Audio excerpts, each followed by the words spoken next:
우리는요, 신앙생활을 하면서 어떤 순간에는 결단이 필요할 때가 있습니다. 그때는 상식을 초월해야 되는 경우도 생길 수도 있고요. 세상의 법을 초월해서 믿음을 드러내야 하는 일이 있어요. 물론 살아가는 매 순간마다 상식과 법을 벗어나는 그 믿음의 결단을 해야 하는 것은 아닙니다. 베드로전서 2장 13절에서 인간의 모든 제도를 주를 위하여 순종하라고 말씀하고 있어요. 세상의 질서와 그 제도를 순종해야 해요. 그럼에도 불구하고 어느 날 피치 못할 상황을 맞닥뜨리게 되고 선택의 기로에 서게 될 때 우리는 믿음을 선택해야 될 때가 있습니다. 다니엘과 세 친구가 그와 같았죠.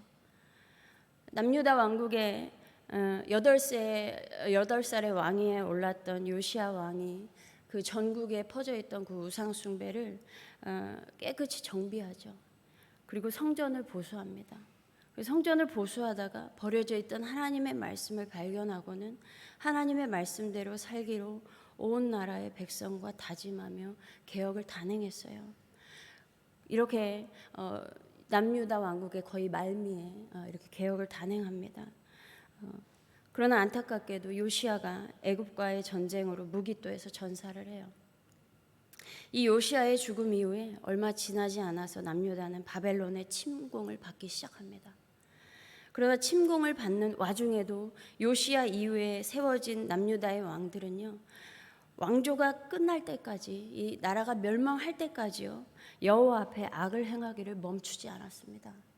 그래서 역대하 36장 15절에서 16절에 보면요, 그 조상들의 하나님 여호와께서 그의 백성과 그 거하시는 곳을 아끼사 부지런히 그의 사신들을 그 백성에게 보내어 이르셨으나 그의 백성이 하나님의 사신들을 비웃고 그의 말씀을 멸시하며 그의 선지자를 욕하여 여호와의 진노를 그의 백성에게 미치게 하여 회복할 수 없게 하였으므로 라고 말씀하고 있어요. 하나님께서 부지런히 그 백성을 너무 아끼셔서 그래서 선지자들을 통해서 회복할 수 있는 기회를 계속 주셨는데 그들은 그 기회를 끝까지 멸시했습니다. 그래서 바벨론에 의해서 기원전 605년에 1차 포로로 왕족과 귀족들을 포함해서 잡혀가기 시작해요. 포로로 잡혀가는 이들 중에는 그럼에도 불구하고 여호와를 향한 믿음이 여전히 있는 사람들이 있었습니다. 그 중에 다니엘과 세 친구가 포함되어 있죠. 그런데 이 바벨론 사람들이요, 이 포로로 잡아온 사람들을 그냥 두지 않겠죠. 당시 바벨론의 느부갓네살 왕은 환관장 아스부나스에게 말합니다. 이스라엘 자손 중에서 왕족과 귀족 몇 사람, 곧 흠이 없고 용모가 아름다우며 모든 지혜를 통찰하며 지식에 통달하며 학문에 익숙하여 왕궁에 설 만한 소년을 데려오게 하고 그들에게 갈대아 사람의 학문과 언어를 가르치게 하라라고 명해요. 또 음식을 아무거나 먹이지 말고 왕이 지정해주는 음식과 포도주를 먹게 했습니다. 그렇게 3년 동안 훈련시켜요. 그래서 다시 왕 앞에 세우기 위해서 그렇게 하였습니다. 그래서 그들은 먼저 포로들의 이름을 바벨론 이름으로 개명을 시키죠. 물론 이름을 바꾼다고 해서요, 당장 크게 변하는 것은 없어요. 그러나 이름을 바꾸기 시작하고 또 사용하는 언어를 바꾸기 시작하고요, 그 문화에 익숙해지면요, 시간이 지나면요, 근본부터 정체성이 바뀌어버리는 거예요. 이렇게 일사불란하게 진행되는 동안요, 다니엘과 세 친구는 자신이 하나님의 백성이라는 정체성을 빼앗기지 않기 위해서 마음을 굳건히 했습니다. 그래서 왕이 정해놓은 음식과 포도주를 마실 수 없었어요. 왜냐하면 여기에는 율법상 먹어서는 안 되는 음식이 포함되어 있었고 또 바벨론 우상들에게 바쳐진 음식도 포함되어 있었기 때문이었습니다. 이에 다니엘이 뜻을 정하죠. 그리고 그 음식을 먹지 못하겠다고 환관장에게 이야기를 해요.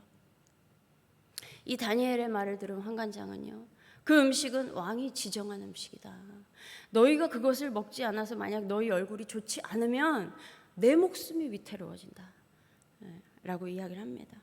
여러분, 다니엘은 지금 포로로 잡혀와 있어요. 그래서 그 나라에서 하라는 대로 해야 되는 상황인 거죠.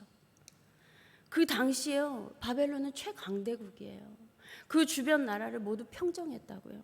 그런데 그 최강대국 왕이 지정한 음식을 거부한다? 한낱 포로가요. 네, 그거는 있을 수 없는 일이죠. 이거 환관장의 목숨도 왔다 갔다 하는 일인 거예요. 그럼에도 다니엘은 결단하고 그렇게 이야기를 했죠. 이렇게 뜻을 정한 다니엘에게 1장 9절에 오늘 읽었던 본문이에요. 하나님이 다니엘로 하여금 환관장에게 은혜와 긍휼을 얻게 하셨다고 말씀하고 있습니다. 그런데 이 환관장의 목숨이 위태로워질 수 있는 상황에서도 다니엘은 그 뜻을 굽힐 수가 없는 거예요. 그래서 자신들을 감독하는 감독관에게 완곡하게 표현하며 이야기를 합니다.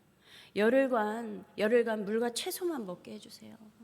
그런 다음에 우리의 얼굴빛과 그 왕이 내린 음식을 먹은 다른 사람의 그 얼굴빛을 비교해 봐서 그렇게 비교해 보신 다음에 그 다음에 우리 요청을 좀 한번 생각해 달라고 이야기를 합니다.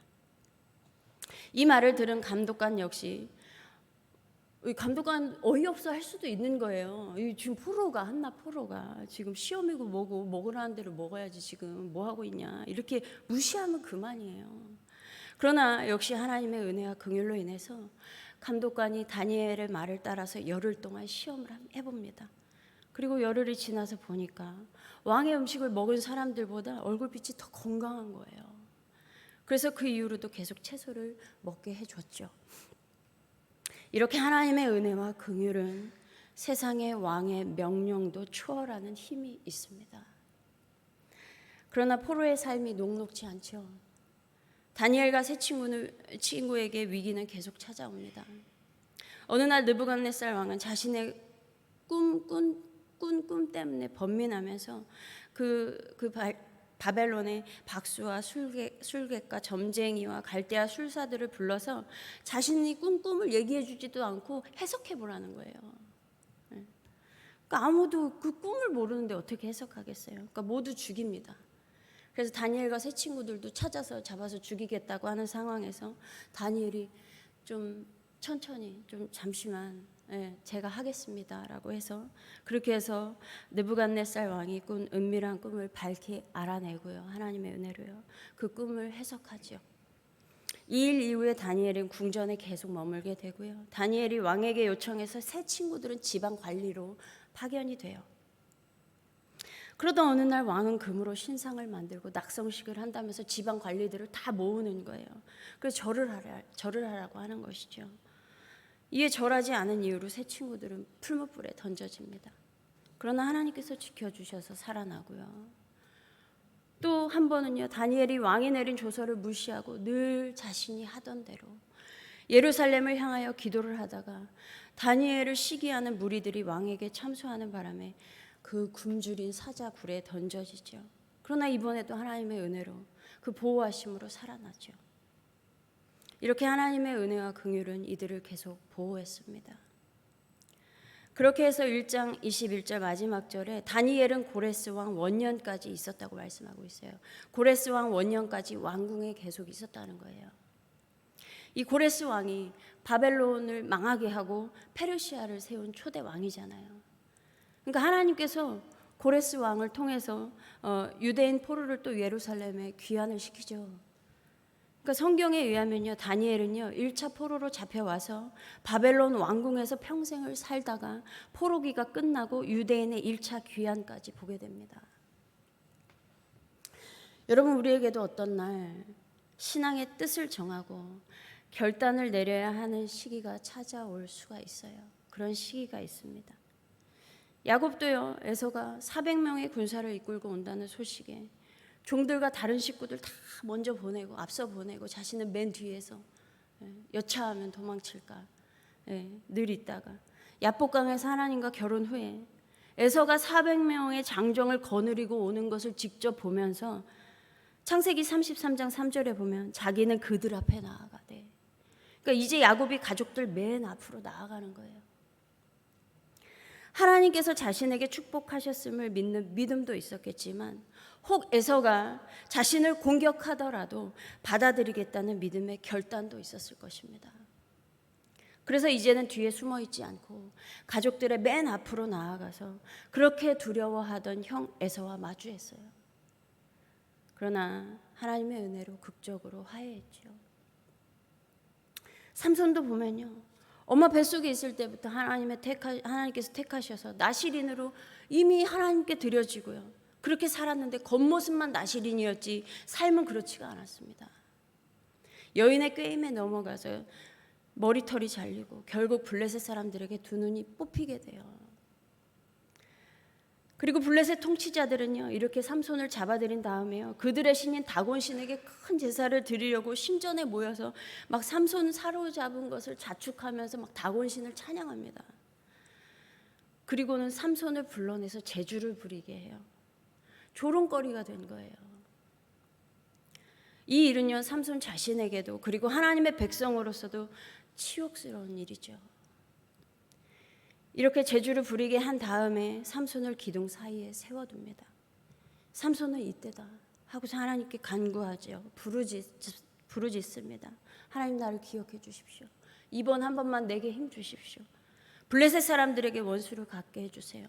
블레셋 사람들과 함께 죽게 해주세요 라고 이야기를 합니다. 그래서 신전을 버티고 있는 두 기둥을 밀어내죠. 자신도 함께 죽을 수밖에 없다는 것을 알면서 이렇게 결단하며 하나님께 구할 수밖에 없었습니다. 씁쓸하지만 삼손은 마지막에라도 당시에 할 수 있는 그 사사의 소임을 다했어요. 또한 에스더는 자신이 유다인이라는 것을 숨기고 왕비가 되었습니다. 그런데 아말렉 사람 하만에 의해서 전국의 유다인들이 몰살당할 위기에 처하는 사건이 발생해요. 이에 에스더는 왕에게 자신이 유다인이라는 것을 밝혀야 되는 그 때가 온 거예요. 쉽지 않은 일이죠. 또한 민족을 위해 왕이 부르지 않았음에도 왕에게 나아가야만 했습니다. 그러나 부르지 않은 왕에게 가는 것은요, 규례에 어긋나는 것으로 사형에 처해지는 일이었죠. 다만 왕이 규를 내밀면 살 수 있었어요. 규를 내밀지 않을 수도 있죠. 그럼에도 에스더가 3일 금식한 후에 규례를 어기고 나아가겠다고 모르드게에게 말하며 죽으면 죽겠습니다 라고 결단합니다. 그렇게 규례를 어기고 왕에게 갔는데 왕이 규를 내밀어요. 그래서 살게 되었습니다.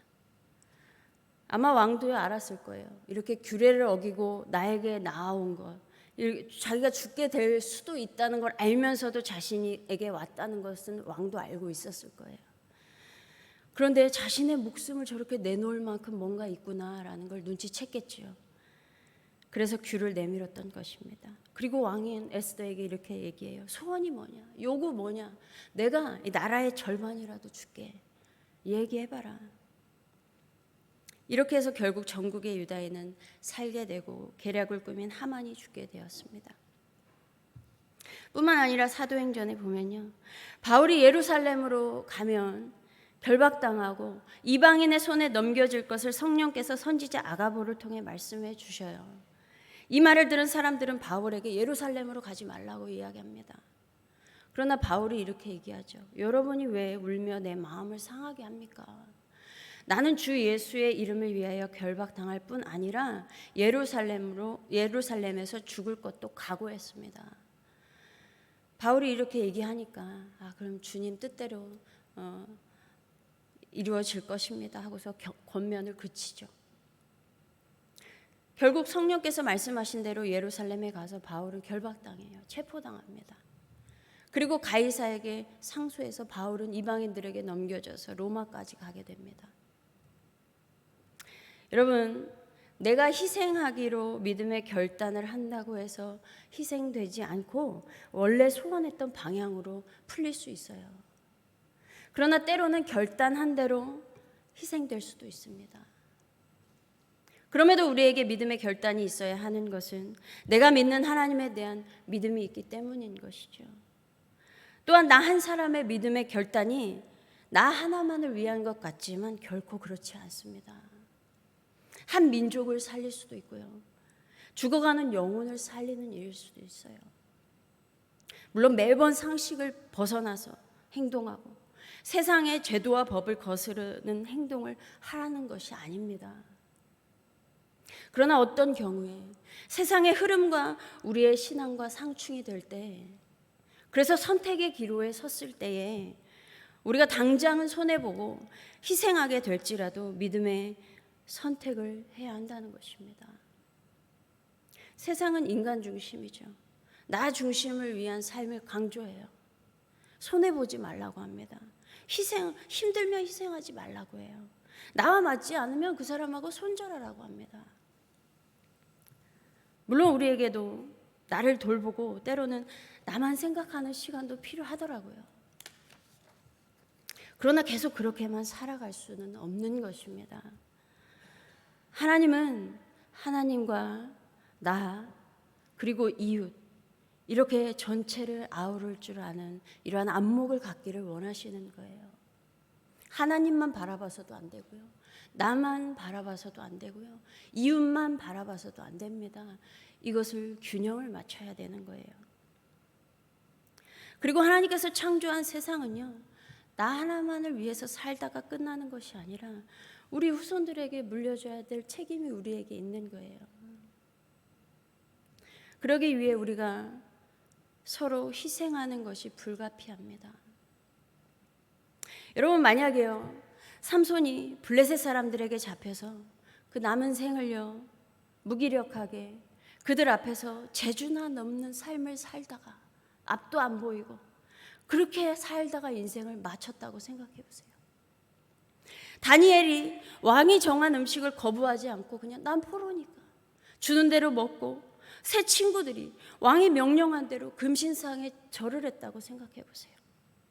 에스더가 죽는 것이 두려워서 왕에게 나아가지 않았더라면, 바울이 결박당할 것이 두려워서 예루살렘에 가지 않았더라면, 믿음의 선진들이 계속 세상과 타협해 나갔다면 우리는 아직까지도 예수님에 대해 듣지 못했을 것입니다.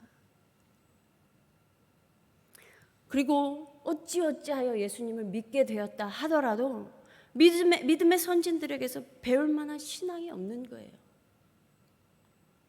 마찬가지로 우리 역시 예수 믿는다고 하면서 결단이 필요한 순간에 결단하지 않고 세상과 타협하면서 나 중심으로만 살아간다면 우리 이웃과 후손에게 더 이상 물려줄 신앙의 유산이 없어요. 앞으로 더욱 예수 믿지 않게 될 것입니다. 우리는 하나님을 서서히 잊어갈 것이고요. 많은 사람들은 복음에 대해 알지 못할 거예요. 물론 지금 시대는요, 목숨을 내놓을 정도의 결단이 필요한 시대는 아니에요. 적어도 우리나라는요. 그럼에도 살면서 신앙의 결단이 필요한 그 선택의 기로에 놓이게 될 때에 뜻을 정하고 믿음의 길을 선택하시기 바랍니다. 뿐만 아니라 이에 더하여 하나님께서 우리로 하여금 은혜와 긍휼을 얻게 하셔서 가족과 이웃과 세상에 예수 그리스도의 생명이 흘러가며 더 나은 세상을 후손들에게 물려주게 되기를 소망합니다. 기도하겠습니다. 하나님, 감사합니다. 전능하신 하나님, 오늘 또 우리가 주님 의지하면서 나아갑니다. 하나님, 우리에게 믿음 주셔서 우리를 믿음의 길 위에 서게 하시고 하나님 의지하며 아버지 이 세상과 마주하며 담대하게 살아가게 하시니 감사합니다.